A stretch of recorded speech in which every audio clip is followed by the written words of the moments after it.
Bienvenidos, valientes de la oscuridad. Antes de adentrarnos en historias que estremecen el alma, te invito a unirte a nuestra comunidad de voces en la oscuridad.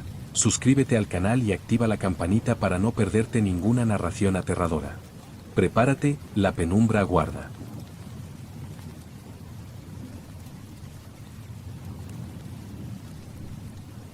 Siempre pensé que el pueblo tenía una relación demasiado cercana con los muertos. No lo decía en voz alta, claro. No era algo de lo que se hablara, pero se notaba. Desde el primer día que llegué, percibí esa especie de reverencia soterrada por los que ya no estaban. No era duelo. Era otra cosa. Algo más frío. Más sistemático. Más estructurado. El cementerio ocupaba el centro exacto del pueblo. No estaba en las afueras como en la mayoría de lugares pequeños. No, aquí parecía ser el eje alrededor del cual giraban las casas, las calles y hasta la rutina. Desde cualquier parte se veía la verja de hierro oxidado, los muros bajos de piedra y los cipreses, altos y rígidos, como testigos silenciosos de todo lo que ocurría. Al mudarme allí, me instalé en una casa alquilada que daba justo a la calle del cementerio. No lo supe hasta que abrí las contraventanas de la planta superior y vi las copas oscuras de los árboles alineadas como un desfile de sombras. Me pareció curioso, incluso poético. En aquel entonces aún no sabía lo que significaban realmente esos árboles. Los primeros días fueron tranquilos. El casero me dejó las llaves en un sobre junto a una nota que decía, «Bienvenido. Si escucha el tañido, no salga». Pensé que era una broma local. Un guiño macabro por la cercanía del camposanto. Lo guardé en un cajón sin pensar más en ello. Pasó una semana antes de que viera el primer entierro. Fue un martes por la mañana. No hubo procesión, ni campanas, ni llanto. Solo dos coches, uno fúnebre, el otro con 3 personas. Un hombre mayor, una mujer y un adolescente. Todos vestidos de gris oscuro, como si el negro fuera un exceso innecesario. Los vi bajar lentamente, entrar por la verja y desaparecer entre los cipreses. Y al día siguiente, frente a la casa de los deudos, había un árbol nuevo. Un ciprés joven, plantado con precisión frente al portal, con la tierra aún fresca alrededor de las raíces. Pensé que era una tradición simbólica, un gesto de luto. Hasta que empecé a fijarme mejor. Cada casa tenía uno.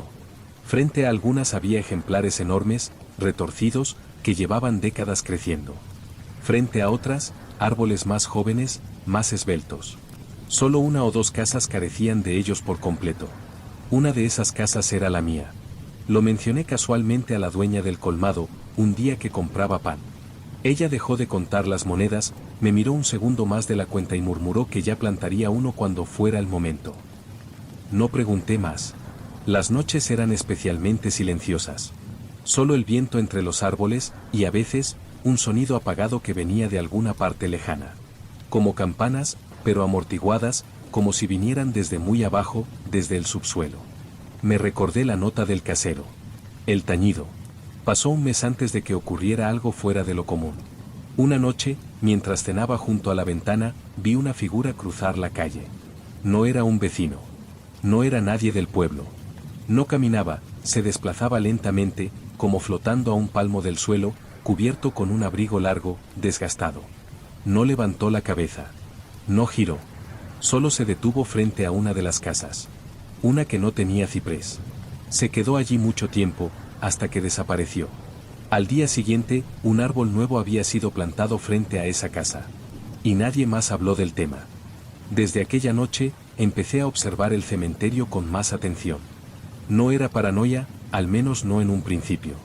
Solo una inquietud que crecía de forma sutil, como una mancha de humedad. Me sentaba cada tarde junto a la ventana del piso superior, y con una taza de café frío entre las manos, observaba las sombras que los cipreses proyectaban sobre las lápidas. Había algo extraño en la forma en que se movían. No respondían del todo al viento. A veces temblaban levemente aunque el aire estuviera inmóvil. Otras permanecían rígidos incluso durante las ráfagas más fuertes. Como si no pertenecieran del todo a este lugar. Empecé a notar también algo peculiar. El número de cipreses dentro del cementerio parecía cambiar. Al principio creí que era una ilusión. Pero una tarde conté exactamente 27. A la semana siguiente, 31. Luego 30. Volví a contar, convencido de haberme equivocado. Pero la cifra no se mantenía estable. Era como si algunos desaparecieran o se desplazaran. Y entonces comprendí que los árboles que aparecían frente a las casas, antes estaban dentro del cementerio. El pueblo nunca mencionaba a sus muertos. No había misa, ni ritual, ni fotos en las puertas. Solo árboles. Solo esas figuras delgadas, verdes y densas, que se multiplicaban en cada fachada sin explicación visible. Un árbol por difunto. Una especie de marcador vivo, o al menos eso pensé hasta que empecé a notar otra cosa. El mío había comenzado a crecer. No estaba allí antes, pero una mañana apareció una marca en el suelo, justo frente al portal. No era más que una pequeña grieta, una abertura en la tierra por donde emergía un brote oscuro, casi negro, que no parecía responder al mismo ritmo del resto de la vegetación del pueblo. En 2 días ya medía 1 metro. En 3, se mantenía erguido y fuerte, como si hubiera madurado durante años bajo tierra antes de asomar. No sabía qué significaba. No había tenido ninguna pérdida reciente. No conocía a nadie. Nadie había muerto por mí, ni a causa mía. Entonces recordé la figura que vi la noche anterior. Esta vez, no había sido frente a otra casa. Había estado frente a la mía. No la vi alejarse. Solo supe que estuvo allí. Por las marcas de humedad en el camino. Por las huellas irregulares que no coincidían con zapatos ni botas, sino con algo más antiguo, más pesado. Esa misma noche me desperté de golpe. No por un ruido, sino por el tañido. Lo escuché con claridad. Un solo golpe de campana, largo y hueco. No venía de la iglesia. No venía del cementerio. Era como si resonara dentro de la casa. Recordé la nota del casero: si escucha el tañido, no salga. Pero no fue fácil obedecer. Algo en mí, una mezcla entre curiosidad y un impulso más profundo, más oscuro, me llevó a acercarme a la puerta. No la abrí, pero pegué el oído a la madera. Del otro lado, se escuchaba el susurro del viento, y algo más. Un sonido suave, como ramas rozando entre sí. Y una respiración larga, medida, como la de alguien que aguarda con paciencia. Volví a mi cuarto sin mirar por la ventana. Pero dormí mal. Y al amanecer, el ciprés frente a mi casa ya medía 2 metros. Aquel día no salí de casa. Ni siquiera abrí las contraventanas. El aire afuera parecía más denso, como si el propio ambiente hubiera adoptado un tono más grave, más espeso. Cada crujido de la madera, cada vibración en los cristales me hacían estremecer. Había algo en el pueblo, en los árboles, en el suelo, en el ritmo de la vida, que comenzaba a girar sobre un eje que no entendía. El ciprés frente a mi puerta no paraba de crecer. Cada vez más alto, cada vez más grueso. A su sombra empezaban a crecer pequeñas hierbas oscuras, y las raíces se marcaban bajo la tierra como venas visibles. La gente del pueblo pasaba frente a él sin mirarlo. Sin mirarme. Como si ya no estuviera allí. Una tarde, me atreví a cruzar la plaza y entrar a la pequeña biblioteca municipal. Estaba vacía. Solo una mujer mayor en el mostrador, con los ojos apagados y las manos cruzadas sobre un libro abierto que parecía no estar leyendo. Pregunté por registros del cementerio. Ella no respondió. Solo levantó la mirada y, tras unos segundos de silencio, señaló una estantería al fondo. Allí encontré un cuaderno viejo, encuadernado en cuero gastado, sin título. Dentro, escritos a mano con una caligrafía antigua, había listas de nombres, fechas y árboles. Cada nombre tenía asociado un número. Y junto a él, una pequeña anotación: trasplantado, sembrado, en espera, o, en muy pocos casos, rechazado. Mi nombre no estaba en ninguna lista. Hasta que llegué a la última página. Allí, con tinta más fresca, escrito en una caligrafía más temblorosa, estaba mi nombre. No había fecha de nacimiento, ni de defunción. Solo una anotación: iniciado, 3 noches. Cerré el cuaderno de golpe y lo dejé donde lo había encontrado. Al salir, la mujer ya no estaba. Esa noche volví a oír el tañido. 3 veces. Cada uno más profundo que el anterior. Ya no se sentía como un sonido externo. Era un eco en el pecho, en las articulaciones, en la parte posterior del cráneo. Como si el cuerpo entero respondiera a una orden que no era sonora, sino estructural. Al mirar por la ventana, el ciprés proyectaba una sombra imposible. No era la sombra de un árbol. Tenía forma humana. Alta. Delgada. Inmóvil. De pie frente a mi puerta, con los brazos a los lados, como en una vigilia sin fin. No abrí la puerta. Pero tampoco dormí. Pasé la noche entera sentado junto a la estufa, observando la puerta, sintiendo como el calor de las llamas no lograba tocar el aire helado que se acumulaba dentro. Y cuando llegó el amanecer, ya no había sol. Solo un cielo gris opaco, sin fuente visible de luz.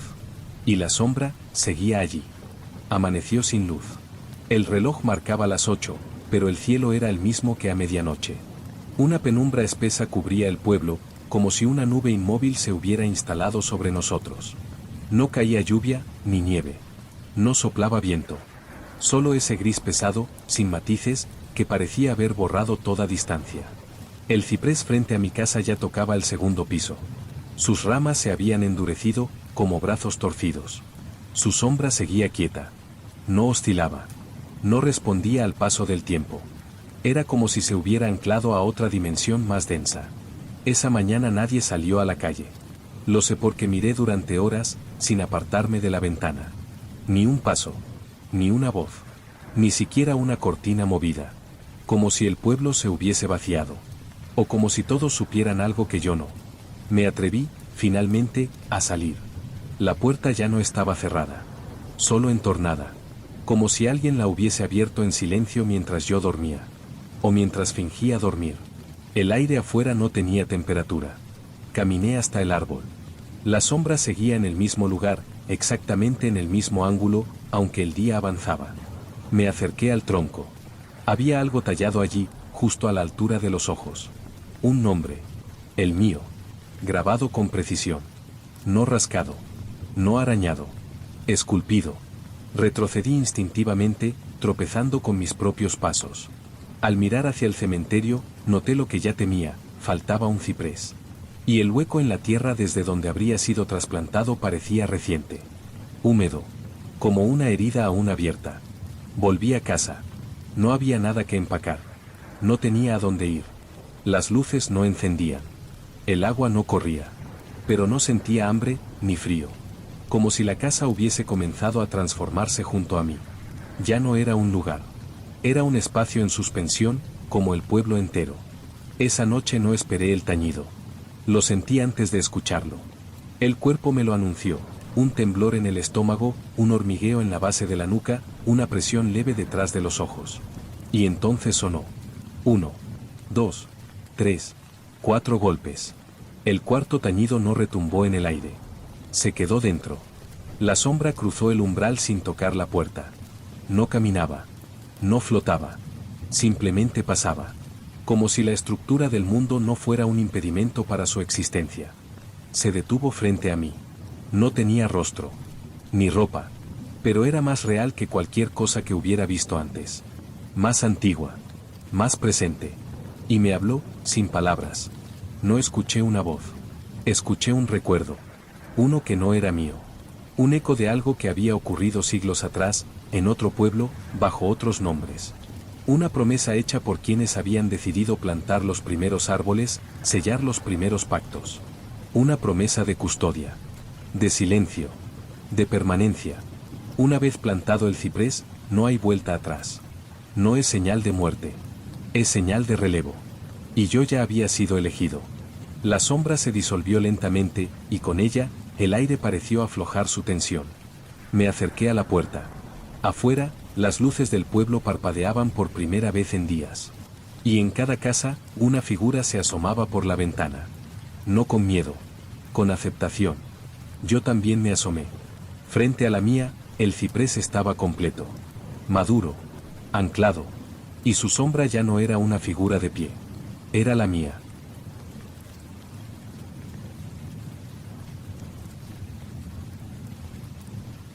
Cuando me ofrecieron aquella casa, lo primero que pensé fue que era una oportunidad demasiado buena para ser real.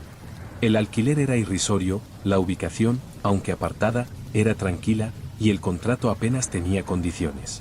Solo una cláusula destacaba, no mover los números del portal. Me pareció una advertencia absurda. Al llegar, entendí un poco más. El pueblo tenía apenas 15 calles, todas silenciosas, con nombres que evocaban árboles o santos, y casas bajas de piedra, algunas restauradas, otras a punto de desmoronarse. La mía estaba al final de un callejón inclinado, oculta tras una curva, y parecía más una bodega abandonada que una vivienda. Los números del portal estaban ahí, 2 dígitos metálicos que colgaban de un clavo oxidado, completamente torcidos, uno mirando hacia abajo y el otro girado en sentido contrario. Apenas se entendía que ponía 13. Recordé la cláusula y no les di importancia. La primera semana fue tranquila. Limpieza, instalación, reconocimiento del entorno. Mis vecinos eran cordiales, aunque distantes. Me saludaban con la cabeza, pero no se detenían a conversar. Uno de ellos, un hombre con bastón y gorra, me miró largo rato cuando pasé por delante de su jardín. No dijo nada. Solo desvió la vista hacia el callejón y luego volvió a su tarea. La primera noche extraña ocurrió al 8º día. Desperté con una sensación muy clara, algo había cambiado en la casa. Me levanté, caminé descalzo por el pasillo, encendí las luces. Nada estaba fuera de lugar. Pero al volver a la habitación, la noté diferente. El armario, que siempre había estado pegado a la pared norte, ahora estaba en la sur. Y no recordaba haberlo movido. No podía haberlo hecho dormido, era pesado, de madera maciza. Pensé que era una confusión. Pero al día siguiente, el interruptor de la cocina estaba en el lado opuesto. La bombilla colgaba en el mismo sitio, pero el punto de luz estaba donde nunca había estado. Volví a pensar que quizá era yo quien no estaba bien. El cansancio. La rutina nueva. Esa noche, al cerrar la puerta de entrada, me detuve un momento. Los números del portal habían cambiado de posición. Seguían siendo los mismos, oxidados, deformes. Pero ahora el 3 estaba arriba, y el 1, ladeado hacia un lado. Como si alguien, o algo, los hubiera movido ligeramente. Volví a recordar la cláusula del contrato, no mover los números del portal. Pero yo no los había tocado. Al tercer día consecutivo de pequeños cambios dentro de la casa, empecé a hacer fotografías. Una cada mañana, desde la misma posición, desde cada rincón. Al compararlas, lo confirmé, los objetos cambiaban de lugar sutilmente, como si la casa se estuviera reconfigurando a sí misma. Y siempre de noche. Puse cámaras. O eso creí. Pero al revisar las grabaciones del primer día, todas aparecían completamente negras. No por falta de luz, sino por ausencia total de imagen. Como si el archivo hubiera sido grabado con los ojos cerrados. El 4º día, uno de los cuadros del pasillo apareció colgado boca abajo. Y en la pared, justo debajo, alguien había escrito un número con tiza blanca. 11. Esa noche apenas dormí. Escuchaba crujidos donde no debía haberlos. Ruidos que no eran parte de la madera, ni del viento. Sonaban como pasos, pero a destiempo, como si no fueran de una sola persona. Al amanecer, los números del portal estaban otra vez torcidos. Y esta vez, uno de ellos ya no era el 3. Era un 2. El cambio en los números del portal me afectó más de lo que debería. No era simplemente una alteración estética. Aquello tenía un peso que no podía explicar, una sensación de desplazamiento interno, como si el mundo que conocía hubiera dado un leve giro sin avisar. Volví a entrar y me obligué a pensar con lógica. Tal vez algún bromista del pueblo jugaba conmigo. Tal vez algún vecino aburrido con tiempo de sobra. Pero ¿por qué molestarse en mover objetos dentro de la casa sin forzar la cerradura? ¿Cómo? Comencé a cerrar con doble vuelta cada noche, y aún así, los cambios continuaron. El armario volvió a cambiar de posición. El sofá apareció cubierto con una sábana que no era mía. En la cocina, la alacena parecía más profunda que el día anterior. Abrí una de las puertas y juraría que el fondo no estaba donde debía. Era como mirar dentro de una grieta más profunda de lo normal, como si el interior se estuviera expandiendo. Y entonces, los números volvieron a cambiar. Ahora mostraban 12. Pensé en marcharme. Era lo más sensato. Pero cada vez que me sentaba a planificar la salida, algo me retenía. Una especie de niebla mental, un bloqueo difuso que me impedía tomar decisiones concretas. El cuerpo me respondía, pero la mente se quedaba suspendida, como si algo evitara que diera ese paso final. Decidí hablar con el casero. Fui hasta la dirección que figuraba en el contrato, una casa apartada al otro lado del pueblo, con la fachada tapada por enredaderas secas. Toqué varias veces. Nadie contestó. Por curiosidad, empujé la puerta del jardín, y no hubo resistencia. Estaba abierta. Dentro no había señales de vida. Solo muebles viejos cubiertos por telas, polvo acumulado en las esquinas, y una escalera de madera que subía hacia un piso superior completamente oscuro. Subí con cautela, sintiendo como los peldaños crujían con una cadencia extraña, como si se quejaran por cada pisada. Arriba, una habitación vacía. En el suelo, dibujados con tiza blanca como en mi casa, los números del 1 al 13, todos torcidos, algunos cruzados entre sí, y en el centro del círculo, una silla. Y en la silla, un espejo. No me vi reflejado. No era un espejo, comprendí después. Era un cristal opaco que vibraba levemente, como si contuviera algo al otro lado. Y lo que había al otro lado no era mi reflejo, sino una sombra. Algo quieto, esperando. Al salir de allí, noté que mi percepción del pueblo había cambiado. Las casas parecían más angostas. Las calles, más inclinadas. Los sonidos más sordos. Como si todo el lugar hubiera sido ligeramente modificado en mi ausencia. De vuelta en casa, comprobé los números del portal. Ya no eran 12. Ahora eran 11. Y el pasillo de entrada era más largo. Notablemente más largo. Comencé a anotar todo. Cada alteración, cada cambio en la orientación de los muebles, cada modificación del espacio. Medía las distancias entre objetos, tomaba fotografías, y aún así, nada coincidía al día siguiente. Era como si los registros mismos se deformaran junto con la casa. Un día, la distancia entre la cama y la ventana era de 2 metros. Al siguiente, era de 3.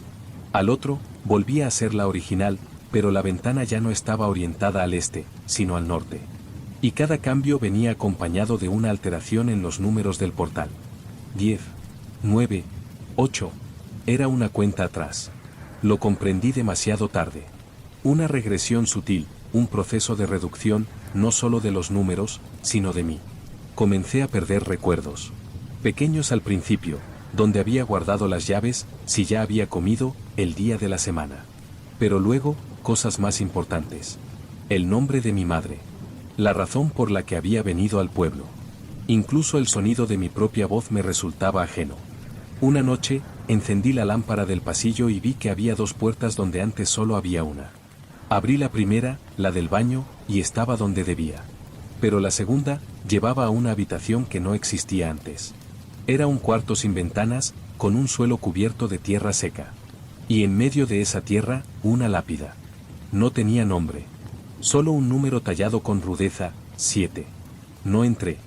Cerré la puerta con lentitud y la atranqué con una silla. Pero al día siguiente, no solo seguía allí. Ahora la habitación tenía una segunda lápida. Con el número 6. Y en el pasillo, otra puerta más.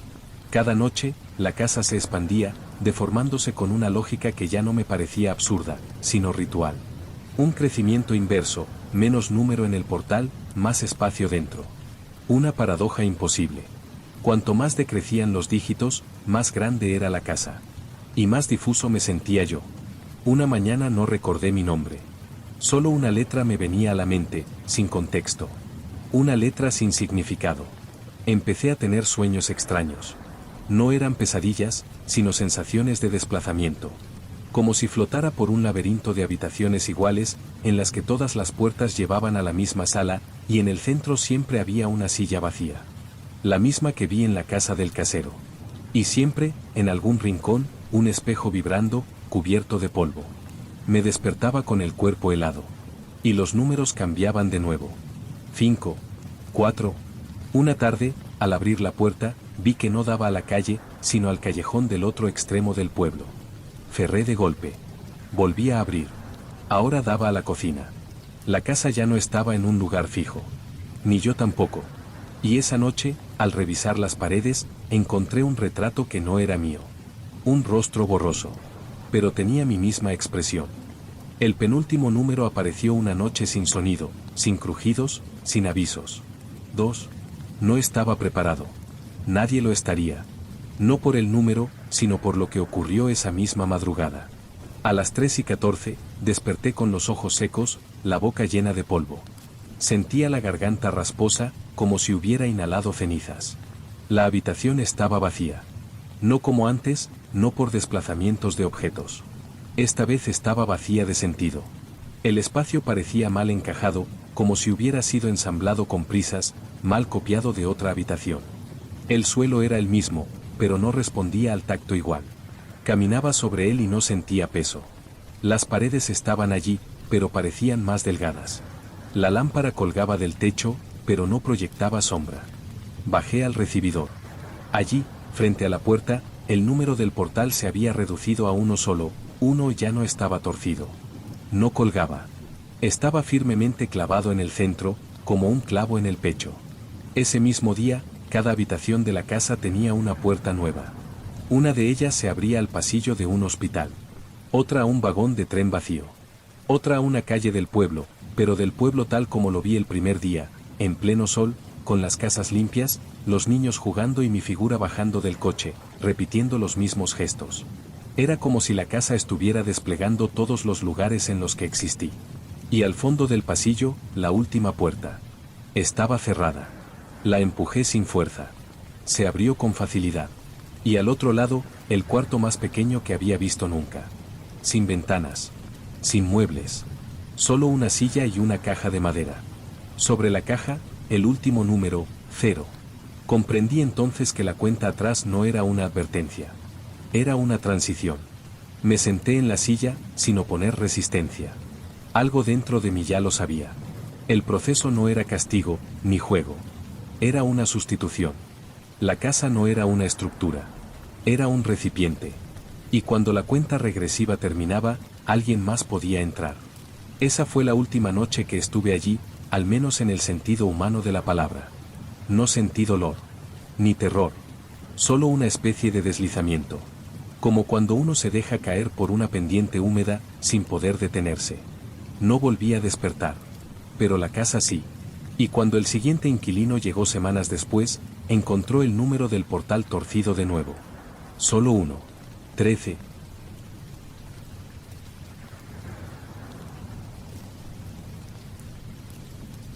Cuando llegué al pueblo, ya no esperaba que nada fuera emocionante. Había aceptado el puesto como una retirada lenta.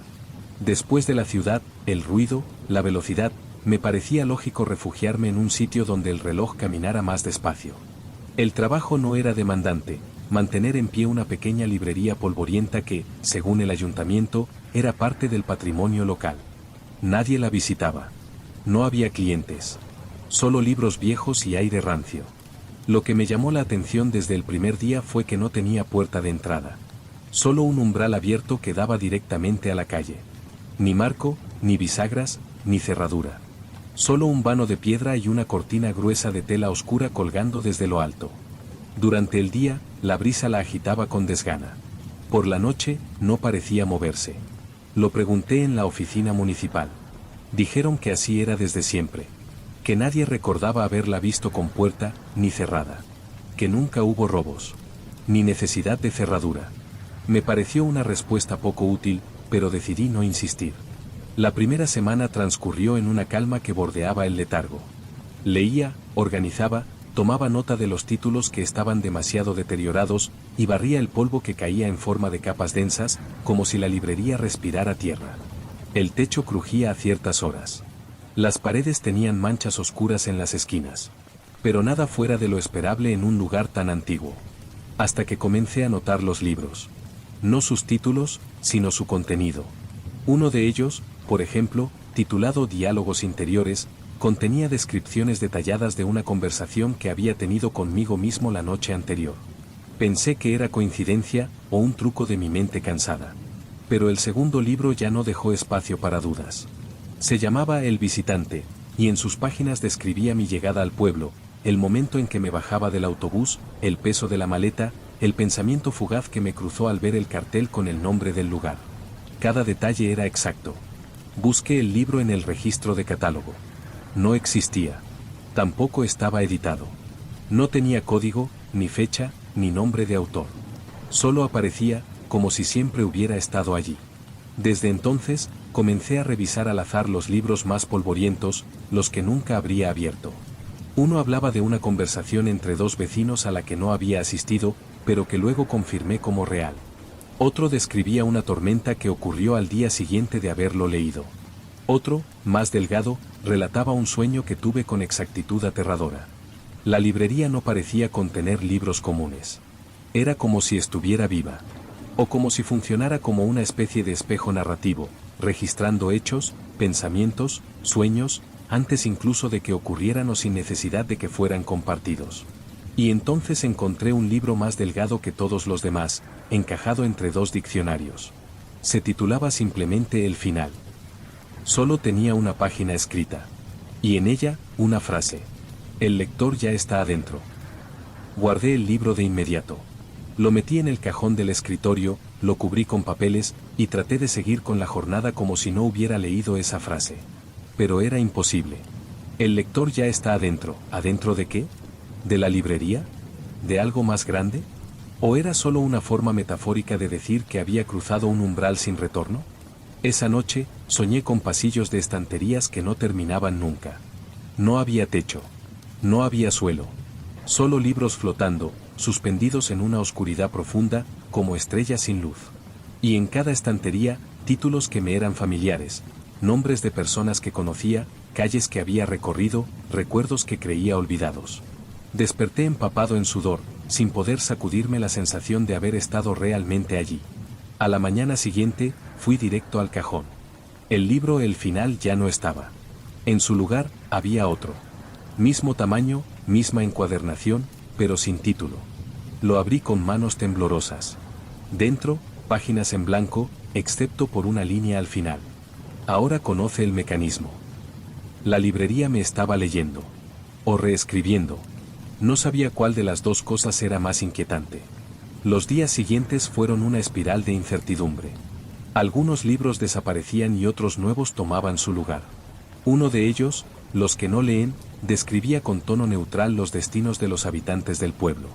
No como biografías, sino como informes fríos. Cada persona estaba descrita con un estilo distante, como si el autor no tuviera emociones. Algunos terminaban sus días sin incidentes. Otros, no tanto. Reconocí a una mujer que solía pasar por delante de la librería sin entrar.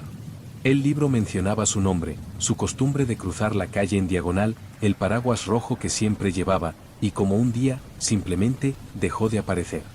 Al leer eso, fui a buscarla. No estaba en su casa. Tampoco nadie la mencionaba. Pregunté discretamente. Me dijeron que se había ido, que ya no vivía allí. Que no había dejado nota. Pero en la librería, seguía el registro de su última caminata. Con precisión. Con horario. Con descripción del vestido. Era como si el libro la hubiera cerrado, como si al no entrar, al no participar, su historia se hubiera terminado para siempre. Después de eso, empecé a hacer algo que no había hecho antes, leer en voz alta. Lo hice una tarde, con un libro titulado El vigilante de las letras. En cuanto comencé a pronunciar las palabras, sentí que el aire se espesaba. Como si leer en voz alta activara algo, una vibración invisible en las paredes, en los estantes, en el suelo. Ese libro hablaba de mí. De mi respiración. Del modo en que pasaba los dedos por las cubiertas. De la manera en que pronunciaba ciertas palabras. Y al final, cerraba con una frase inquietante. El lector está escribiendo su salida. Esa noche dormí mal. La librería ya no era solo un edificio. Era un lugar liminal. Una especie de frontera entre lo que se narra y lo que ocurre. Y yo me estaba convirtiendo, sin quererlo, en personaje. Esa mañana el umbral amaneció distinto. La cortina que colgaba del vano de piedra seguía en su lugar, pero parecía más pesada, como si retuviera algo detrás, algo que no quería dejar salir o entrar. La toqué, estaba fría, casi húmeda. Pensé en no cruzarla. Pensé en no entrar ese día. Pero no fue una decisión que tomara de forma consciente. Ya estaba dentro cuando me di cuenta. La librería parecía más oscura que de costumbre. Las bombillas del techo titilaban con una cadencia que no reconocía, como si parpadearan al ritmo de un pensamiento ajeno. Caminé entre los estantes, sintiendo que cada paso era observado. No por ojos, sino por páginas. Me detuve frente a una sección que no había visto antes. No era nueva.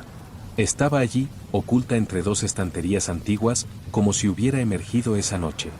Los libros de esa sección no tenían títulos. Tampoco cubiertas. Eran todos iguales, tapas negras, bordes gastados, olor a papel viejo y tinta seca. Saqué uno al azar. En su interior, la primera página decía: tercer día de encierro. Todavía cree que puede salir.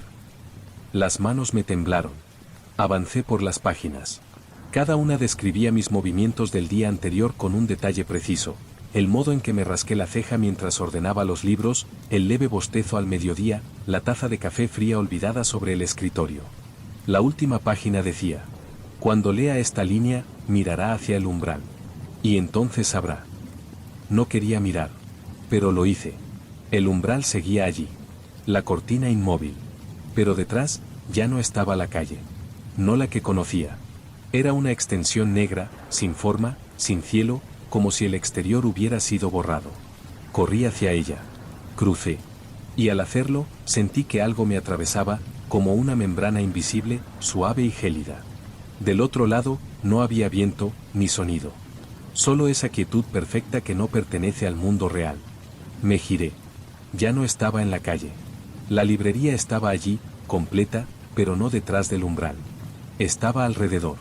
Como si yo estuviera dentro de ella, desde siempre. Ese día, los libros dejaron de hablar del mundo exterior. Ahora, todos trataban sobre el lector atrapado. Historias fragmentadas. Ensayos sobre percepción. Relatos de otros como yo, que habían entrado por curiosidad y nunca más encontraron el camino de regreso. Algunos intentaron destruir los libros. Otros, leer todos en busca de un indicio de salida.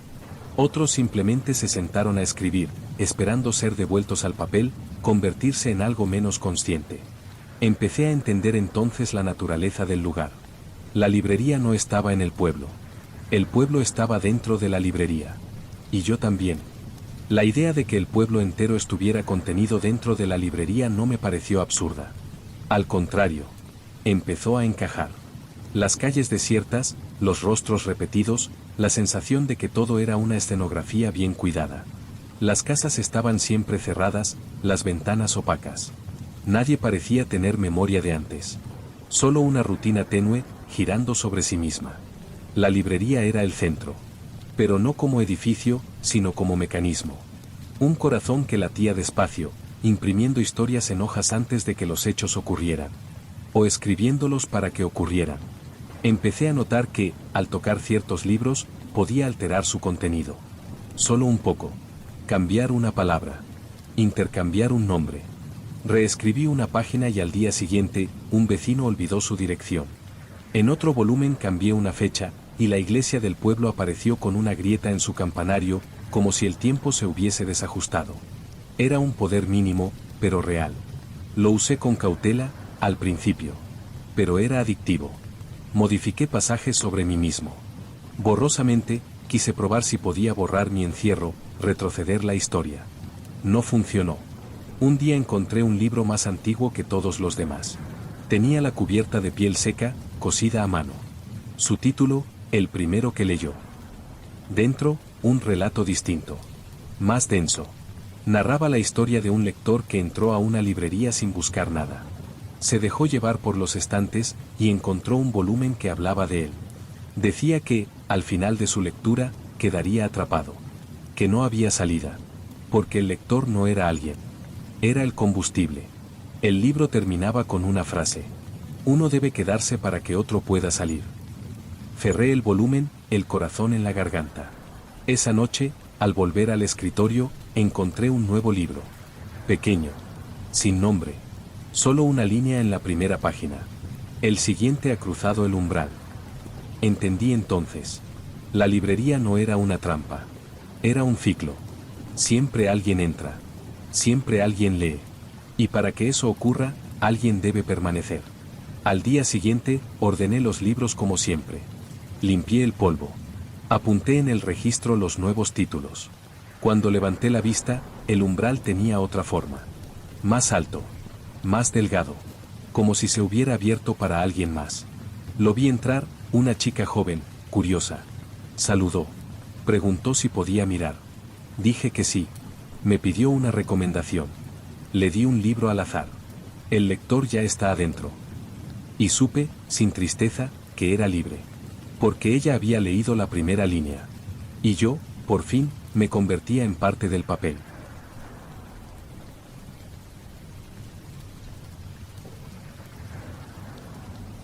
Regresé al pueblo después de 15 años, y aunque lo había imaginado más de una vez, nunca pensé que todo me resultaría tan ajeno. La carretera, antes bordeada de campos abiertos, estaba flanqueada ahora por árboles altos que se inclinaban sobre el asfalto, como si intentaran cubrirlo del sol. Las casas, que en mi memoria se mantenían vivas con voces y risas, parecían más pequeñas y silenciosas. Lo primero que noté al entrar fue el olor. No era exactamente desagradable, pero tenía un peso extraño, como si el aire estuviera impregnado de algo que llevaba tiempo encerrado. Un aroma a madera húmeda, tierra removida y polvo viejo.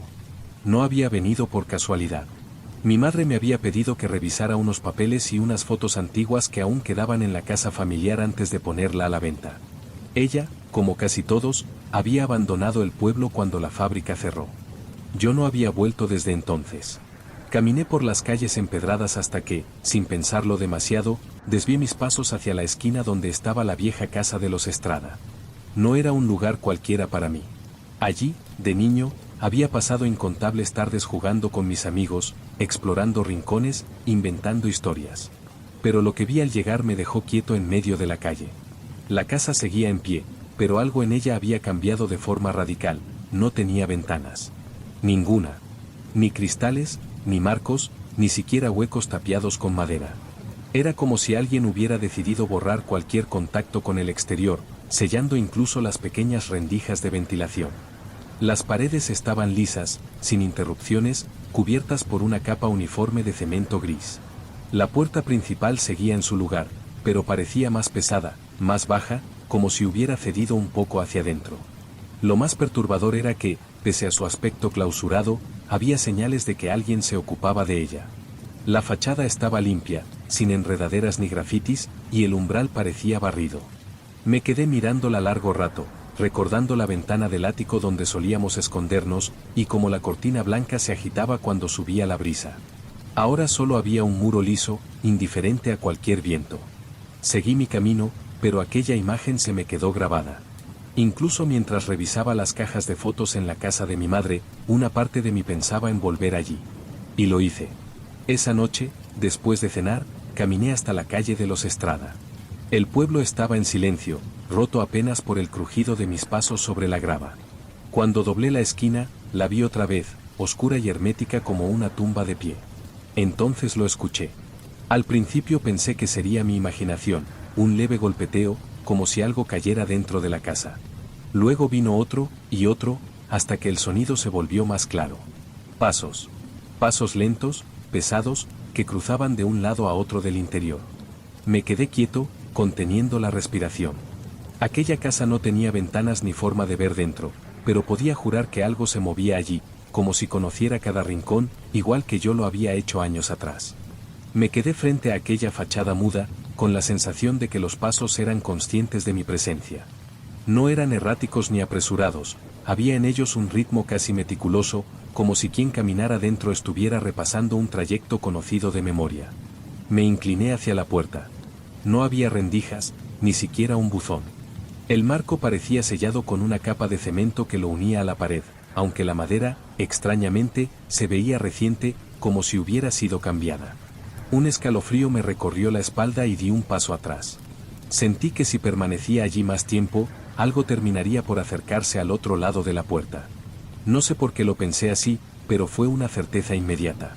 Caminé de regreso por las calles vacías, aunque no pude evitar mirar de reojo cada vez que giraba una esquina. El pueblo tenía ese tipo de silencio que no es natural, como si las cosas estuvieran conteniendo el aliento. Esa noche me costó dormir. En un momento, medio adormilado, creí oír en la distancia un eco de pasos sobre madera vieja. Me convencí de que era mi imaginación, hasta que recordé que la casa de mi madre tenía suelos de losa, no de madera. A la mañana siguiente, decidí preguntar. En el bar del centro, donde todavía se reunían los pocos vecinos que quedaban, lancé el comentario como al pasar. Mencioné que había visto la vieja casa de los Estrada. El silencio fue inmediato. 2 hombres en la barra dejaron de hablar. Una mujer mayor, que removía el café, evitó mirarme. Fue el camarero quien, después de un momento, se encogió de hombros y dijo que llevaba así muchos años. Que la tapiaron después de que la última de la familia muriera. ¿Y quién vive allí ahora?, pregunté. Me miró como si hubiera dicho una tontería. Nadie. No insistí, pero algo en su tono me pareció más evasivo que categórico. Esa tarde volví a pasar por delante.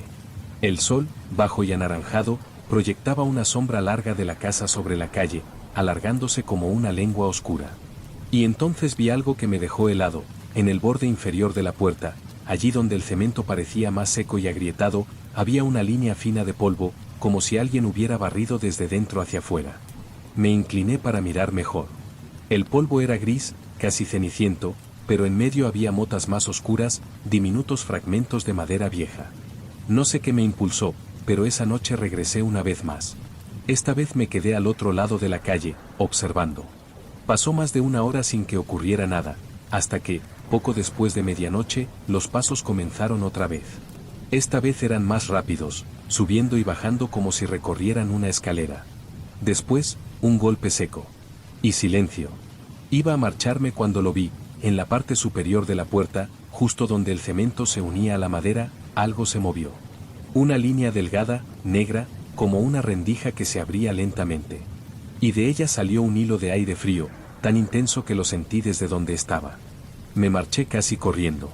Pero al llegar a la casa de mi madre, encontré algo en el suelo del porche, una astilla de madera, húmeda y oscura, que no estaba allí cuando salí.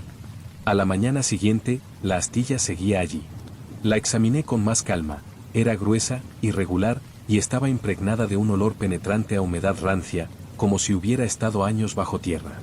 La guardé en el bolsillo, sin saber exactamente por qué. Durante todo el día, traté de concentrarme en lo que había venido a hacer, pero mi mente volvía una y otra vez a la casa. Recordaba cuando era niño y jugábamos en el desván con las ventanas abiertas, escuchando cómo la madera crujía bajo nuestros pies. Recordaba a doña Clara Estrada, una mujer alta y delgada que siempre vestía de negro, y a su hijo Tomás, mi amigo de entonces. La última vez que lo vi fue una tarde de verano. Estábamos en su patio trasero, y me dijo que su madre no quería que subiera al piso de arriba porque el aire estaba enfermo. Yo no entendí lo que quería decir, pero su mirada era tan seria que no insistí. Esa noche, impulsado por una mezcla de curiosidad y una sensación más oscura que no quería reconocer, decidí que entraría. Esperé a que el pueblo se sumiera en el silencio de la madrugada. Las calles estaban vacías, y la luz amarillenta de las farolas apenas alcanzaba para iluminar las fachadas. Cuando llegué, la casa parecía aún más hermética bajo la luz mortecina. Me acerqué a la puerta. El cemento alrededor del marco tenía pequeñas grietas, y en la parte inferior, donde antes había visto el polvo, la fisura era más amplia. Con un esfuerzo, conseguí introducir la hoja de una espátula que había encontrado en la casa de mi madre. La madera cedió con un crujido grave, y un olor denso me golpeó de inmediato, una mezcla de polvo, madera podrida y algo metálico. Empujé. La puerta se abrió apenas lo suficiente para que pudiera colarme. Dentro, el aire era espeso y frío. La oscuridad era tan densa que tuve que usar una linterna, cuyo haz reveló motas de polvo suspendidas, flotando como si el tiempo no hubiera avanzado ahí dentro. La sala principal estaba casi vacía, salvo por algunos muebles cubiertos con sábanas amarillentas. Reconocí la vieja cómoda de la entrada y una mecedora junto a lo que alguna vez fue una ventana, ahora cubierta por un muro liso. Cerré la puerta tras de mí. El silencio era absoluto, hasta que escuché el primer crujido. Venía de arriba. Avancé lentamente, la linterna temblando en mi mano. La escalera estaba cubierta por una capa gruesa de polvo, pero no había huellas recientes, o eso pensé, hasta que noté marcas extrañas. No eran huellas de zapatos, sino líneas irregulares, como si algo pesado hubiera sido arrastrado. Al llegar al rellano, me encontré con varias puertas cerradas. Una de ellas, la del fondo, tenía un marco más oscuro, como si hubiera absorbido humedad. Me acerqué, y fue entonces cuando el golpe resonó. No fue un golpe contra la puerta, sino desde dentro de la habitación, contra el suelo. Un sonido hueco, repetido, como un objeto cayendo una y otra vez. Tragué saliva y giré el pomo. La puerta no estaba cerrada. Dentro, la habitación estaba vacía salvo por una mesa baja y un viejo armario de madera. El golpe había cesado, pero el silencio era aún más pesado que antes. Di un paso hacia el armario. El aire estaba más frío allí, y un olor metálico más intenso me llenó la nariz. Puse la mano en la manija, y algo golpeó desde dentro. No abrí.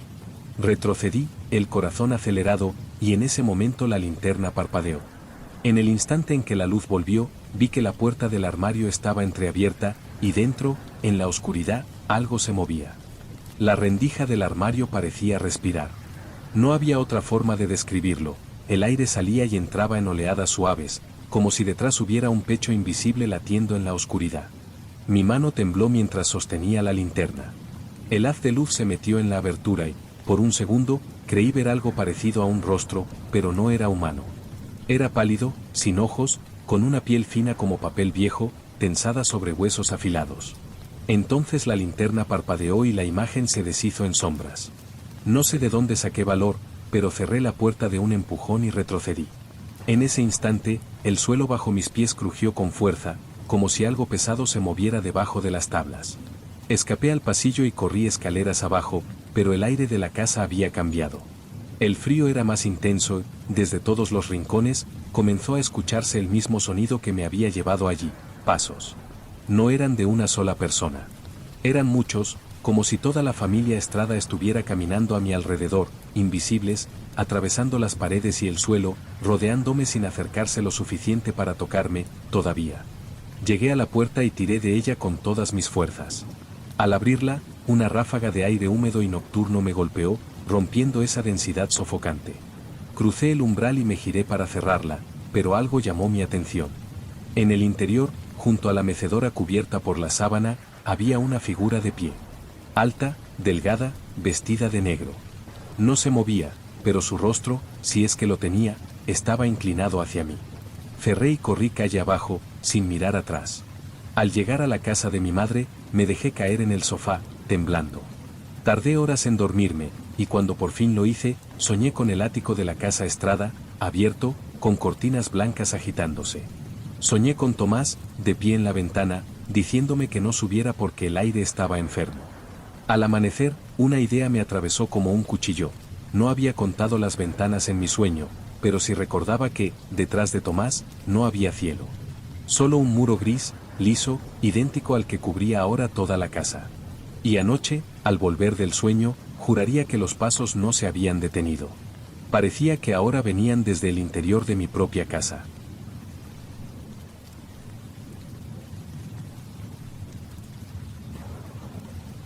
Llegué al pueblo una tarde gris de finales de octubre, siguiendo la recomendación de un conocido que insistía en que allí el tiempo se había detenido. Buscaba un lugar tranquilo para unos días de descanso, pero desde el primer momento noté algo que rompía esa supuesta calma. En el centro, la torre de la iglesia dominaba todas las calles, un campanario alto y oscuro, coronado por una veleta que chirriaba con el viento. Sin embargo, lo más llamativo era su silencio.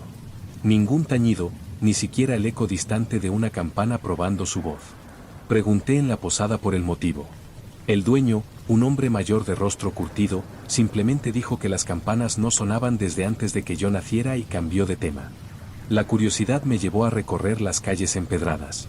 La iglesia, de piedra gastada y vidrieras sucias, estaba cerrada, pero el portón lateral permitía asomarse a un pequeño atrio cubierto de hojas secas. Desde allí, alcancé a ver la base de la torre, donde una puerta de madera vieja mostraba señales de haber sido reforzada con clavos y barras metálicas. Lo que me llamó la atención fue que, pese a ese aparente abandono, la madera estaba limpia de polvo y telarañas, como si alguien se encargara de mantenerla en ese estado. Esa noche, desde la habitación de la posada, observé la silueta del campanario recortada contra el cielo nublado. Me quedé despierto más de la cuenta, escuchando. El viento soplaba entre los tejados, las contraventanas golpeaban suavemente, y entonces creí oír un sonido apagado, como un breve toque de campana sofocado bajo capas de piedra. Bajé al vestíbulo para preguntar si había oído lo mismo, pero el posadero no estaba. En cambio, en la mesa de la entrada encontré algo extraño, una llave grande, de hierro oxidado, con una etiqueta escrita a mano que decía Torre. La tomé como una invitación. La mañana siguiente, antes de que el sol disipara la neblina, fui a la iglesia. El portón lateral cedió con un leve crujido, y entré al atrio. La llave encajó en la cerradura de la puerta de la torre, aunque el mecanismo parecía resistirse. Al final, cedió. Un olor denso y metálico me golpeó. Dentro, una escalera de piedra ascendía en espiral hacia la penumbra. Subí despacio, sintiendo como el aire se volvía más frío a cada paso. A mitad de camino, noté algo que me heló la sangre. Las paredes interiores de la torre no tenían polvo. Eran lisas, limpias, como si manos invisibles las hubieran tocado recientemente. Cuando llegué al último tramo, vi la cuerda de las campanas colgando en el centro, cubierta de nudos y con algo más, marcas oscuras, irregulares, que parecían restos de quemaduras. Y entonces, desde arriba, llegó un sonido seco, como si algo pesado se balanceara muy despacio. El sonido se repetía cada pocos segundos, un vaivén lento, como si la campana estuviera moviéndose con un balanceo invisible, demasiado débil para producir un tañido completo. Subí los últimos peldaños hasta una pequeña plataforma de madera que crujió bajo mi peso. Frente a mí, las dos campanas de bronce colgaban imponentes, cubiertas de una pátina verdosa. No parecían dañadas ni oxidadas, al contrario, sus superficies estaban limpias, demasiado limpias para una estructura que supuestamente llevaba décadas sin usarse. Me acerqué a la más grande. Era entonces cuando noté que no se movía por el viento. La campana oscilaba de forma leve, constante, como si algo en su interior la empujara desde dentro. Un escalofrío me recorrió la espalda. Rodeé la estructura para observar mejor y vi que la cuerda no estaba atada a un badajo normal. En su lugar, colgaba de algo que parecía orgánico. Una forma alargada y oscura, con la textura de una raíz o tendón seco, que se perdía dentro de la campana. Me incliné para mirar en su interior. El aire allí era sofocante, cargado de un olor dulzón y metálico. En la penumbra, algo se movió, una masa pálida, pulsante, adherida a las paredes internas, como si creciera desde el metal mismo. Retrocedí bruscamente, golpeando con el hombro la campana pequeña. El sonido resultante fue extraño, ahogado, como si viniera de muy lejos. Y entonces lo escuché, un susurro, leve, resonando en el interior: no rompas el pacto. La madera bajo mis pies vibró y la cuerda se tensó, como si aquello que colgaba dentro hubiera sentido mi presencia. Sin pensarlo, comencé a bajar las escaleras, pero en ese momento un tañido profundo sacudió toda la torre. No fue un sonido natural, estaba distorsionado, como si arrastrara voces superpuestas, gritos lejanos atrapados en el bronce. Cuando llegué a la base, la puerta estaba abierta de par en par. Afuera, el cielo se había cubierto de nubes negras, aunque no había viento ni lluvia. Y en medio del atrio, de pie y mirándome, estaba el posadero. No dijo nada. Solo me hizo un gesto para que lo siguiera hacia el interior de la iglesia. El posadero caminaba despacio, sin mirar atrás, hasta detenerse junto al altar. Allí, en el silencio pesado de la iglesia, me señaló un banco lateral. Me senté, y él permaneció de pie, con las manos cruzadas sobre el bastón. No deberías haber subido, dijo finalmente. Hay cosas que se guardan en alto para que no caminen entre nosotros. Su voz no era amenazante, pero tenía un tono que me hizo sentir como un niño atrapado haciendo algo prohibido. Me contó que, hace más de 70 años, el pueblo estaba marcado por una serie de muertes inexplicables. Personas encontradas sin aliento, con el rostro desencajado, pero sin señales visibles de violencia. Al principio, lo atribuyeron a enfermedades, hasta que el párroco de la época aseguró haber visto sombras descender del campanario cada vez que las campanas sonaban.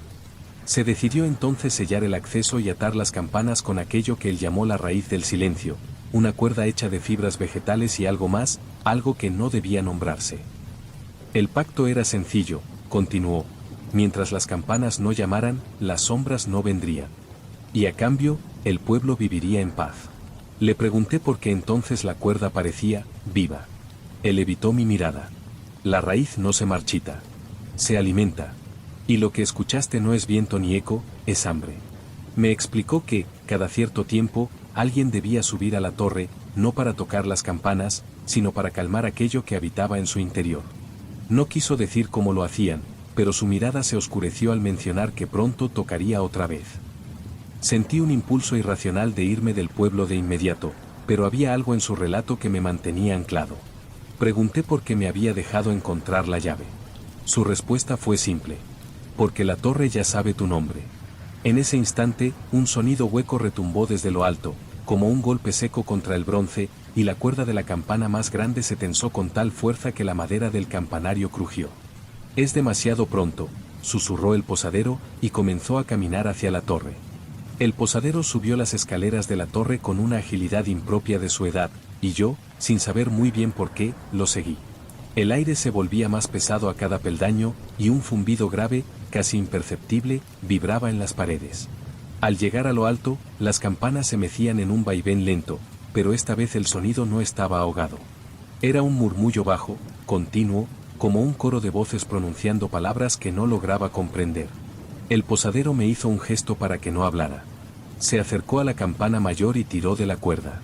No para hacerla sonar, sino para bajar lo que había dentro. Y lo vi.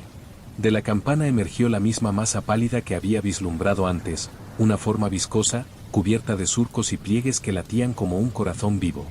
Se retorcía con movimientos lentos, y de su interior salían hilos oscuros que se enroscaban en la cuerda.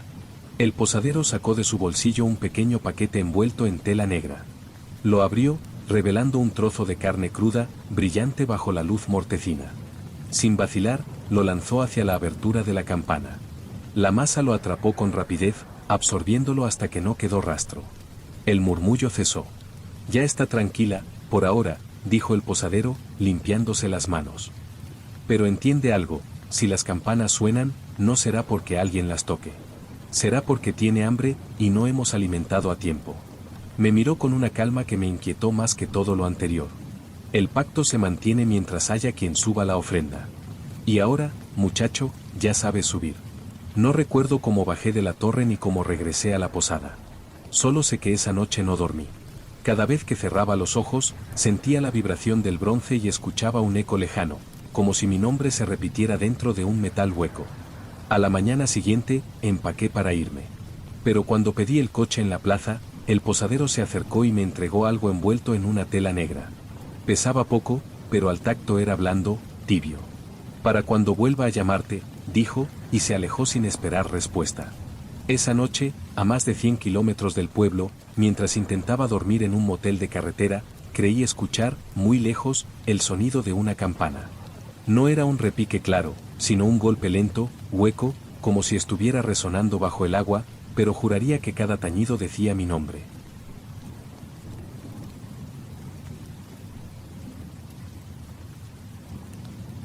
Llegué a San Evaristo una semana antes de las fiestas patronales. El pueblo era pequeño, apenas unas calles polvorientas rodeadas de colinas secas y campos olvidados. Desde el primer día, los vecinos parecían amables, hasta que surgía un tema que evitaban con la misma precisión: el cerro. Era la única elevación importante en kilómetros, visible desde casi cualquier punto del pueblo. Su cima estaba coronada por un grupo de pinos viejos y una pequeña construcción en ruinas que nadie parecía querer nombrar. La primera vez que pregunté por él, en la tienda de ultramarinos, la mujer que atendía bajó la voz y me dijo: «Cuando salgan las luces, no las mire. No importa si está solo, si tiene curiosidad, no las mire». Pensé que era una superstición local. Sin embargo, en los días siguientes, escuché la misma advertencia en boca de un anciano en la plaza, de un niño en la fuente y hasta del párroco, que la mencionó como al pasar, sin mirarme a los ojos. Pregunté qué pasaba si uno las miraba, pero nadie daba una respuesta clara. Unos hablaban de gente que se iba y no regresaba, otros de accidentes absurdos, y alguno murmuraba sobre enfermedades repentinas que no tenían cura.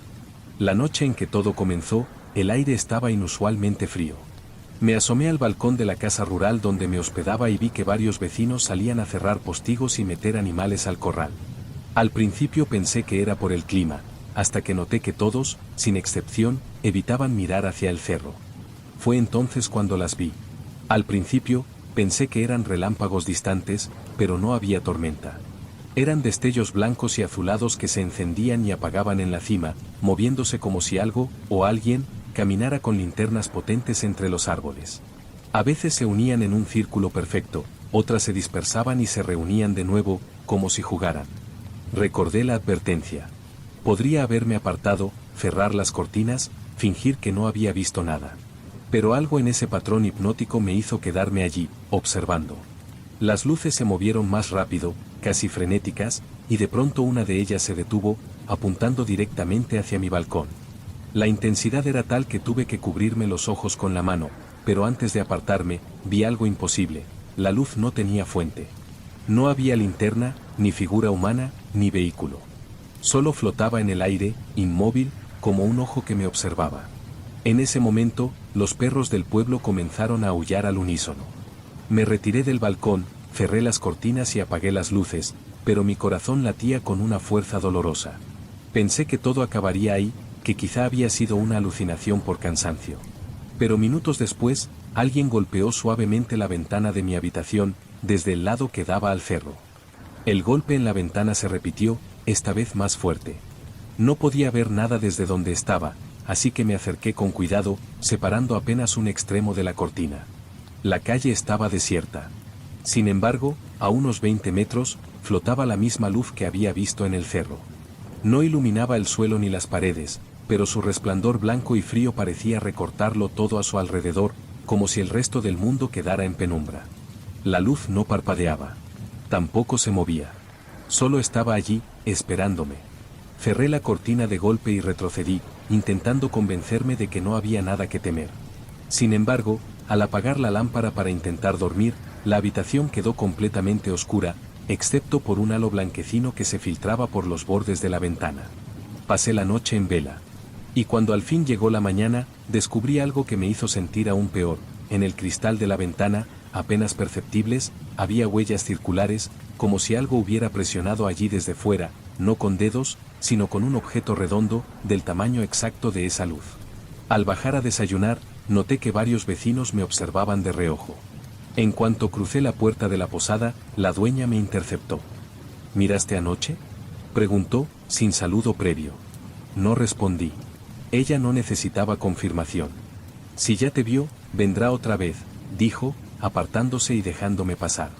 El día transcurrió con normalidad aparente, pero yo sentía una presión constante en la nuca, como si me vigilaran. Por la tarde decidí salir del pueblo y caminar hacia el campo para despejarme. Me alejé lo suficiente como para que las casas quedaran atrás, y entonces lo vi de nuevo. En pleno día, la luz estaba allí, flotando entre dos árboles.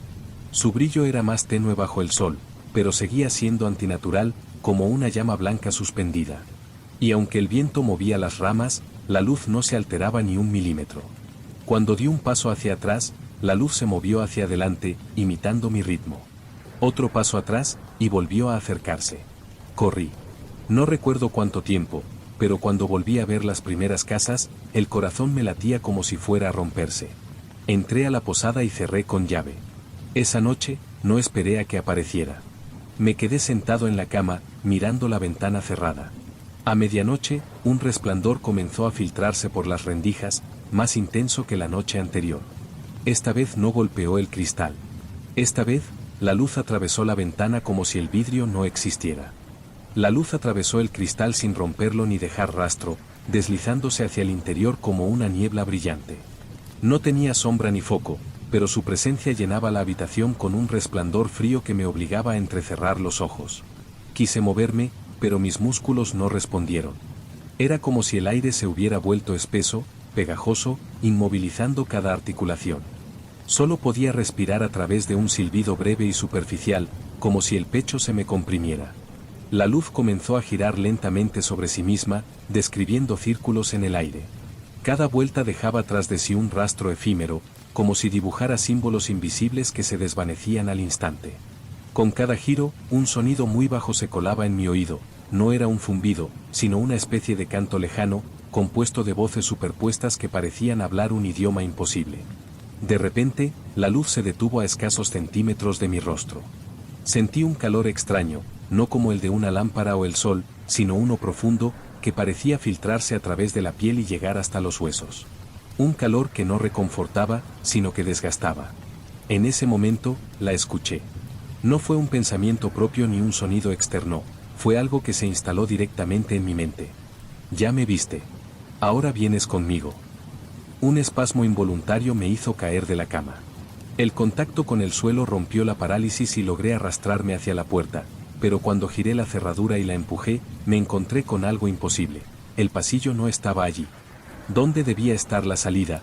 Había solo un espacio vacío, un abismo negro que parecía absorber la luz de mi habitación. La esfera flotó a mi lado, inmóvil, como esperando. Grité, y en ese momento escuché golpes desesperados en la puerta, o lo que debía ser la puerta. Una voz gritaba mi nombre, insistente, pero se oía distorsionada, como a través de agua.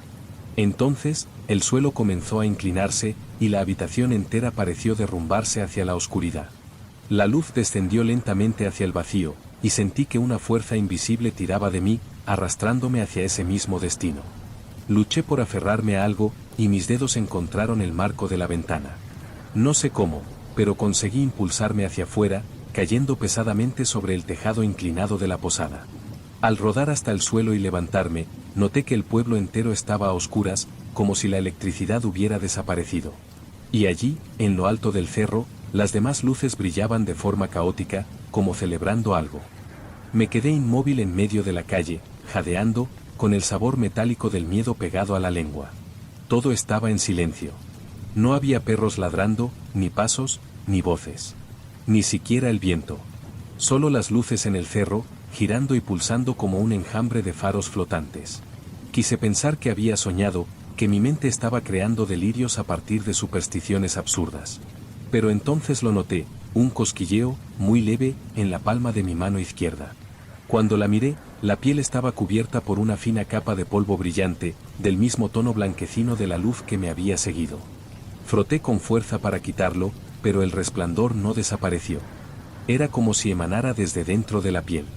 El portón de la posada se abrió de golpe y la dueña salió corriendo hacia mí. Me sujetó por los hombros y me miró con una expresión que mezclaba compasión y miedo. «Ya no importa que corras», susurró. «Ahora sabe dónde encontrarte, siempre». Intenté hacer preguntas, pero ella me empujó hacia adentro y cerró la puerta con una cadena oxidada. Me hizo pasar a la cocina, donde encendió una vela y me señaló un rincón oscuro. «Quédate aquí hasta que amanezca. No la mires más. No la llames. Y, pase lo que pase, no abras y golpea». No dormí en toda la noche. Escuché pasos sobre el techo, como si alguien caminara lentamente de un lado a otro. A veces, la luz de la vela parecía apagarse por segundos, como si algo la cubriera. Al amanecer, el pueblo volvió a la vida como si nada hubiera ocurrido. Nadie mencionó lo sucedido. La gente conversaba en la plaza, los niños corrían, los puestos del mercado se abrían. Pero cada vez que alguien cruzaba miradas conmigo, desviaban la vista al instante. Me fui esa misma mañana. Conduje horas sin detenerme, hasta que las colinas quedaron atrás y el nombre de San Evaristo se convirtió en un punto borroso en mi memoria. Creí haber escapado. Hasta anoche. Estaba en mi apartamento, en plena ciudad, cuando desperté a las 3 de la madrugada por un resplandor que se filtraba bajo la puerta de mi dormitorio. No era la luz de la calle ni de un coche. Era un brillo blanco y frío, pulsando como un corazón. Y entre cada pulso, escuchaba, muy claro, la misma frase que aquella noche en el pueblo. «Ya me viste. Ahora vienes conmigo».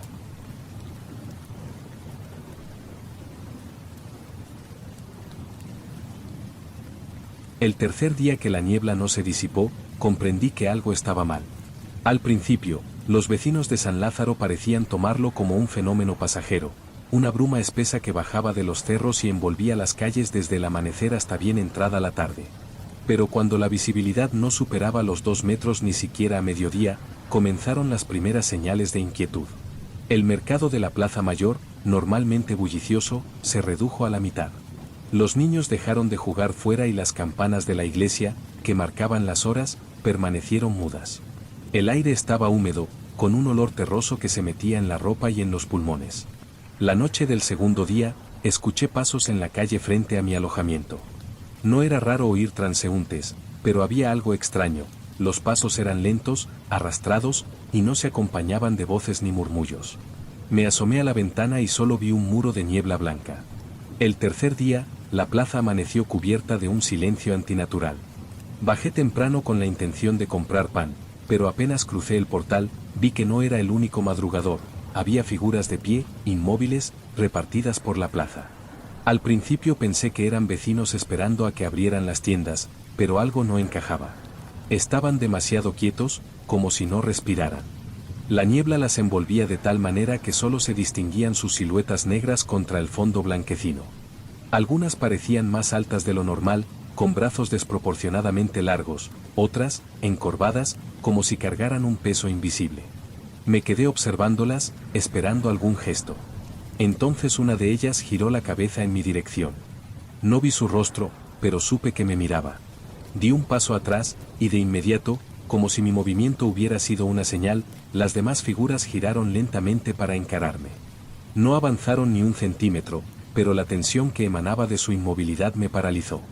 Regresé al interior y cerré la puerta con llave. Desde entonces, cada vez que me asomo por la ventana, están ahí, en el mismo lugar, como si me estuvieran esperando.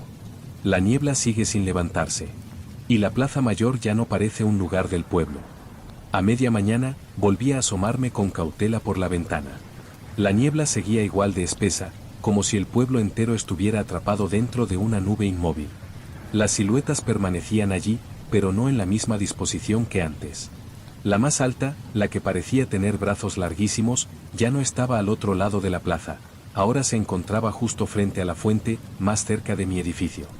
Y otra, encorvada y pequeña, se había movido hasta situarse casi bajo mi ventana. Intenté convencerme de que eran vecinos, de que había llegado gente del campo y que la bruma distorsionaba sus proporciones. Sin embargo, algo era innegable. En los 3 días que llevaba en San Lázaro, nunca había visto a nadie con esas formas, y mucho menos quedarse inmóvil durante horas en pleno frío. El reloj de pared marcó las 12. Me atreví a mirar otra vez. La figura alta ya no estaba junto a la fuente. Había avanzado varios metros y se encontraba en medio de la calle que conducía a mi alojamiento. No recordaba haberla visto moverse. Era como si el cambio de posición hubiera ocurrido en el instante exacto en que desvié la vista. De pronto, un golpe seco resonó en la puerta de mi apartamento. No un llamado normal, sino un impacto fuerte, único, como si alguien hubiera dejado caer un puño o una piedra contra la madera. No me moví. Ni siquiera respiré. El golpe se repitió, pero esta vez no venía de la puerta, sino de la ventana. Me acerqué lentamente y, con el corazón retumbando en los oídos, aparté apenas la cortina. La figura encorvada estaba allí, tan cerca que podía distinguir un contorno más definido. Parecía cubierta por un tejido rasgado y húmedo que goteaba sobre el alféizar. No pude ver un rostro, solo una masa oscura donde debería estar. La figura se inclinó hacia el cristal, y aunque no tenía ojos visibles, sentí su mirada fija en mí. Di un paso atrás y tropecé con una silla, que cayó al suelo con estrépito. Cuando levanté la vista, la silueta ya no estaba. La niebla llenaba todo el espacio frente a la ventana, densa como leche. Pero sabía que no se había ido. Estaba más cerca. El silencio se volvió insoportable. No había pasos, no había golpes.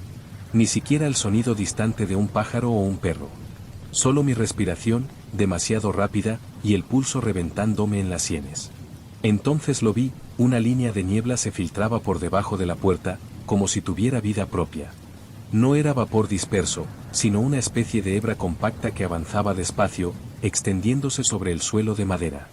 Retrocedí hasta pegarme contra la pared más alejada, pero la bruma seguía avanzando, doblando esquinas, trepando por las patas de las sillas.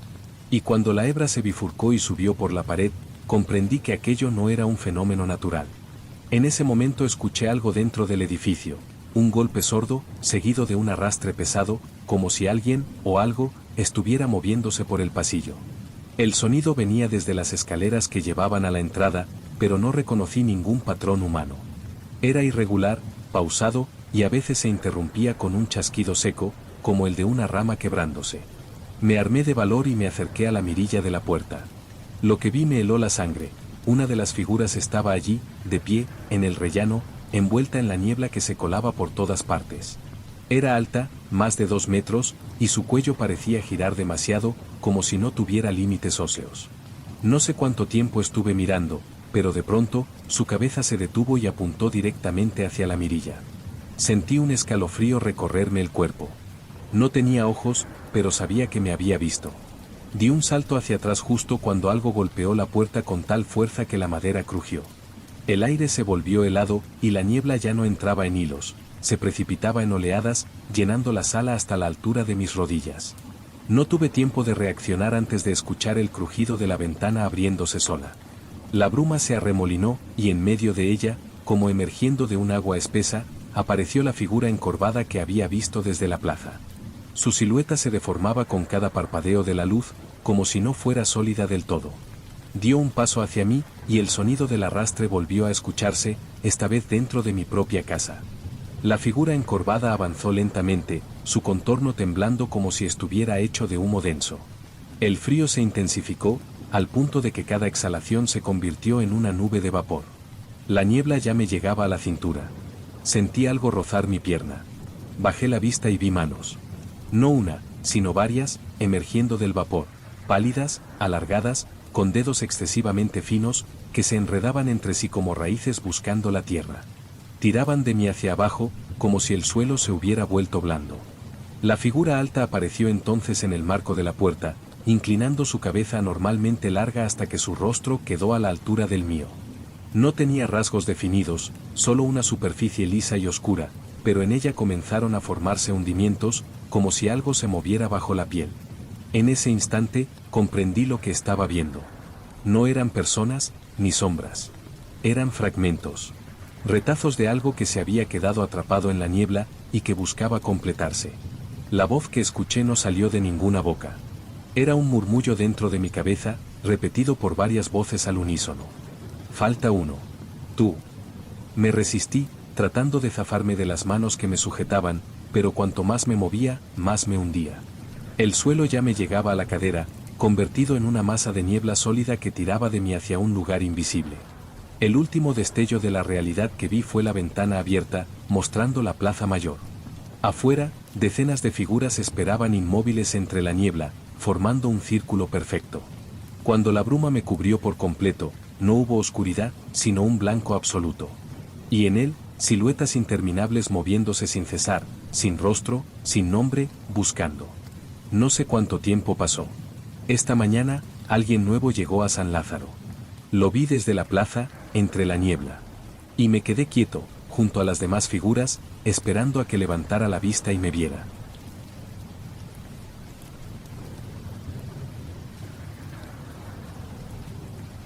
Lo primero que noté al llegar fue el olor. A pan recién hecho. A masa caliente. A levadura viva. No era normal. El pueblo estaba casi vacío. Abandonado a medias, con casas deshabitadas y ventanas tapiadas. Según la ficha catastral, no quedaban más de una docena de vecinos censados, la mayoría ancianos. Vine porque el alquiler era ridículamente barato y necesitaba desconectar de la ciudad. Empezar de cero. La casa que alquilé estaba justo frente a la Plaza Vieja, en el corazón de ese lugar al que todos los mapas llamaban Santa Ana de Lores, pero que los locales, los pocos que quedaban, simplemente llamaban el pueblo. Me instalé una tarde de domingo, con un coche cargado de cajas, libros, una radio vieja y un colchón enrollado. Mientras descargaba, me pareció extraño que nadie se acercara. Vi una persiana moverse, una figura pasar rápido tras una cortina. Pero ningún saludo. Ninguna bienvenida. Y, sin embargo, ese olor. No venía de mi casa. No venía de los bares cerrados ni de los ultramarinos abandonados. Provenía del local justo enfrente, una antigua panadería con un cartel medio comido por el sol, que decía simplemente, pan. Las ventanas estaban cubiertas de papel de estraza. El cristal de la puerta, opaco. Y aún así, el aroma era inconfundible. No viejo. No rancio. Era fresco, reciente, como si alguien estuviera horneando justo al otro lado del muro. Esa noche no le di más vueltas. Estaba cansado.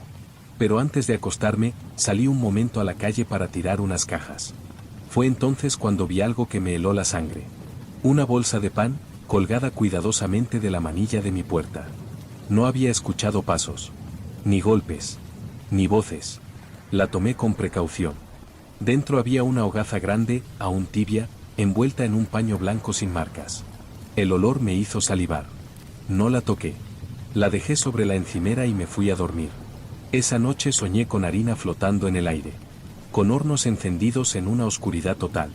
Con un hombre de rostro cubierto, amasando con manos demasiado largas para ser humanas. Me desperté sobresaltado.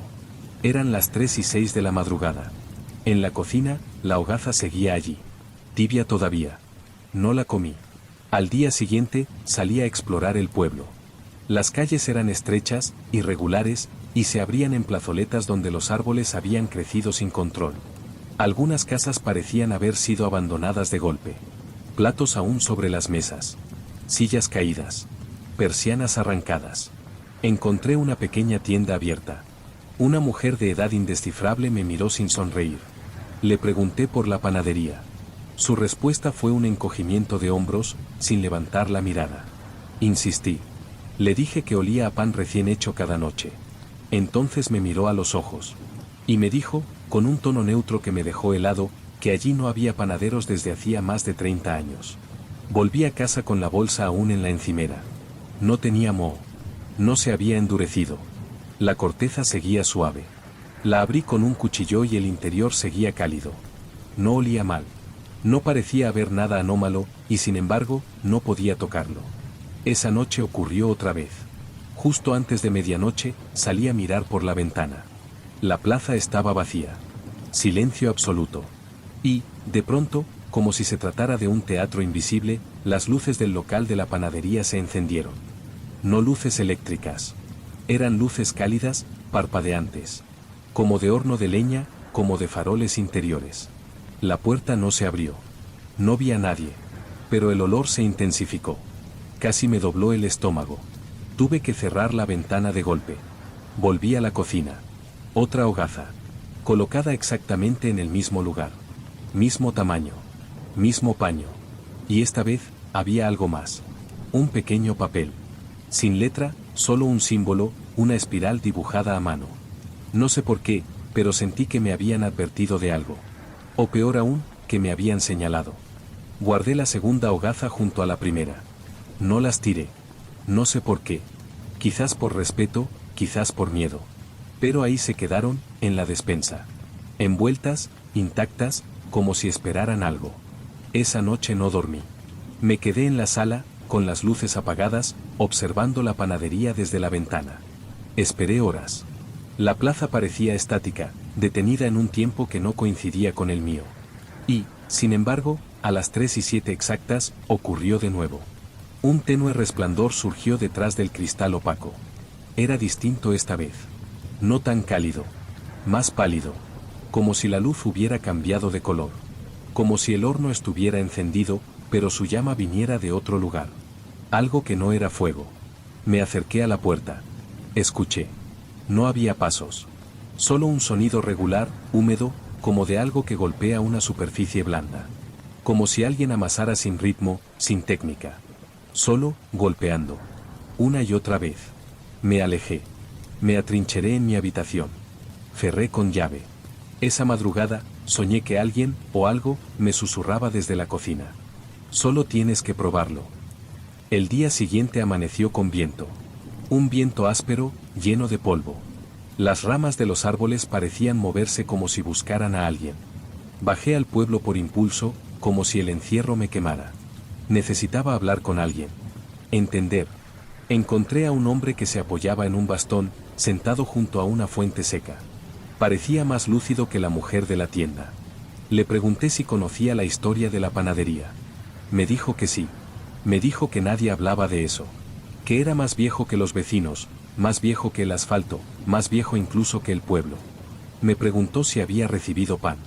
Cuando asentí, me observó en silencio, con una tristeza profunda. Y entonces, sin darme tiempo a hacer más preguntas, dijo que a los que lo aceptaban, la plaza no los dejaba irse. Volví a casa con el estómago encogido. Al llegar, noté que las hogazas habían cambiado. No en su aspecto. No se veían podridas ni quemadas. Pero el olor era distinto. Más fuerte. No a pan. A algo que no sé cómo nombrar. Como si, debajo del trigo y la levadura, hubiera una nota de carne vieja. Algo que se estaba fermentando o despertando. Decidí tirarlas. Bajé con ellas envueltas, con guantes puestos. Pero al llegar al contenedor, no me atreví. Me quedé de pie, con las bolsas en la mano, sintiendo que, si las soltaba, estaría haciendo algo irreversible. Algo que iba a alterar el equilibrio de ese pueblo. Así que volví a casa. Pero no las traje conmigo. Las dejé en el banco de piedra frente a la panadería. Como una devolución. Como una ofrenda invertida. Y entré. Cerré. Esperé. A las 3:08 de esa noche, los golpes en la puerta me despertaron. No fuertes. No desesperados. Solo, constantes. Golpe. Golpe. Golpe. Como el sonido de una masa siendo amasada contra una tabla de madera. Fui hasta la mirilla. No vi a nadie. Pero sobre el felpudo había otra bolsa. Y esta vez, la hogaza venía partida. El corte era limpio. Como hecho con un cuchillo de precisión. Se veía el interior. No pan blanco. No miga. Carne. Fibrosa, cruda, pulsante. Con algo en el centro. Una uña humana. No grité. Me quedé mirando la bolsa abierta durante varios minutos. La hogaza, tibia aún, parecía latir. Lo juro. No en sentido figurado, no como una alucinación. Era una vibración casi imperceptible, como si hubiera algo vivo dentro de ella, o como si acabara de morir. Volví a cerrar la bolsa con las manos temblorosas, la dejé sobre el porche y entré de nuevo. No dormí esa noche. Ni la siguiente. Ni la otra. Cada madrugada, a la misma hora, encontraba algo más frente a mi puerta. No siempre pan. A veces una bandeja, otras un frasco de cristal con líquido turbio. Pero siempre envuelto con el mismo paño blanco, y siempre con ese símbolo espiral dibujado con tinta o sangre. Y lo peor fue que el olor ya no venía solo del local de enfrente. Empezó a salir de mi cocina. Primero en ráfagas suaves, como si alguien hubiera dejado el horno encendido por error. Luego, más fuerte, más persistente. Al tercer día, me despertó la misma sensación que tuve la primera noche que dormí allí. Alguien amasaba algo en la oscuridad, justo al otro lado de la pared. Decidí dejar la casa. Empaqué lo poco que me quedaba sin moho, sin ese olor impregnado. Salí con la maleta antes del amanecer y conduje hasta la carretera más cercana. Durante los primeros kilómetros, el silencio era tan denso que temía haberme vuelto sordo. Pero no. Lo escuché al pasar frente al cartel de salida del pueblo. Un crujido. Como de pan quebrándose, o huesos. Pasé 2 noches en un hostal de carretera. Luego regresé a la ciudad. Cambié de número. Vendí el coche. No hablé del tema con nadie durante meses. Pero el olor volvió. Una madrugada, al ir a tirar la basura de mi nuevo piso, encontré en el felpudo una bolsa. Una hogaza, perfectamente envuelta. Con el mismo símbolo, dibujado esta vez con ceniza. La llevé a la policía. No la aceptaron. Dijeron que no era evidencia de nada. Que nadie había entrado. Que las cámaras no mostraban a nadie dejando nada. Volví a casa. Y me encerré. Desde entonces, la historia se repite. Cada semana. Sin falta. En diferentes lugares. He cambiado de ciudad 3 veces. De nombre, incluso. Pero el pan siempre me encuentra. Y ahora estoy grabando esto no para advertir, sino para confesar. Porque hace 2 noches, lo probé. No fue por hambre. Ni por desesperación. Fue por curiosidad. Por agotamiento. Por esa idea que se instala en la mente como una semilla venenosa. ¿Y si es eso lo que quiere? ¿Y si al probarlo, me deja en paz? Estaba caliente. Blando por fuera, denso por dentro. Al primer bocado sentí algo que no era sabor. Era un recuerdo. Pero no mío. Un recuerdo ajeno, de otra vida. Una habitación de piedra. Un niño llorando. Una mano deformada amasando mientras algo goteaba desde el techo. Desde entonces, lo escucho. Ya no es solo de noche. A cualquier hora, escucho la panadería trabajando. La puerta del horno. El roce de las palas. El sonido rítmico del amasado. Y cuando cierro los ojos, veo mis manos sobre una mesa de madera ennegrecida. Amasando. No pan. Carne. Creo que no soy el único. Creo que, en cada pueblo, hay uno como yo. Uno que probó. Uno que aceptó. Uno que, tarde o temprano, termina horneando.